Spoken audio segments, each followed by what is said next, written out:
আট দশ বারো আঠেরো মানে সেগুলো তো আছে।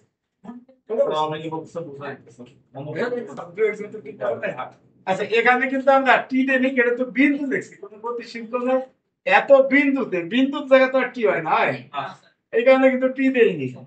আচ্ছা অবস্থান ভেক্টর মানে ওই যে কোনো বস্তু অবস্থান ভেক্টর তার যে একজন নামি যা দাঁড়ায় আছে তাহলে নিশ্চয়ই এর দ্বারা যে অক্ষ ধরো একটা এক্স অক্ষের নির্দিষ্ট দূরত্ব আছে y আছে না, সেটা অবস্থান ভেক্টর বলে। আচ্ছা পি বিন্দুতে তো সিপন আর বেগ মানে বস্তুটা যে বেগে চলতেছে এটা এদিকে চলতেছে বা গ্যাস চলতেছে তার বেগটা তো এত, তাই যদি আগে যদি এত হয় তো ডি আর কত হবে, এটা আগে মান তাহলে ডিএক্স হবে। এখন বলছে স্রোত রেখা কোন অনুপাত অনুপাত নাকি ওই যে পানি চলতেছে তুমি দেখো যে ভিতরে যদি একটা কুসুরি বানানো দেখো সেটা একটা গতিতে যাচ্ছে,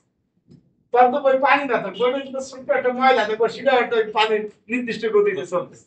তো ওরা ওটা কোন আমি নিচ্ছি ডিআর। তো ডিআর যদি নেই তো যেহেতু বেগ এত তো এই স্রোতের বেগ হচ্ছে দিকে ওই কণাটার বেগ কি একই দিকে না, তো এই সমান্তরাল হবে নাকি সমান্তরাল হবে না? সেই জন্য বলছে যে সুতরাং তাহলে ডিআর আর কিউ পরস্পর সমান্তরাল। এখন তোমরা প্রশ্ন আছে দুইটা ভেক্টর যদি পরস্পর লম্ব হয় তাহলে তাদের ডট গুণন হয় শূন্য, জানো ডট গুণন না এই ডট দিয়ে cos থিটা cos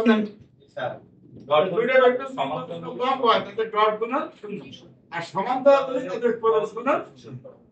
কথা বুঝছো মানে ভেক্টর গুণ এই কারণে দুইটা ক্রস গুণন শূন্য ভেক্টর। এখন কির মান তুই এত দূর আমরা এই যে কির মান বসাই দিছি আর ডিএক্স এর মান পাইছি এত,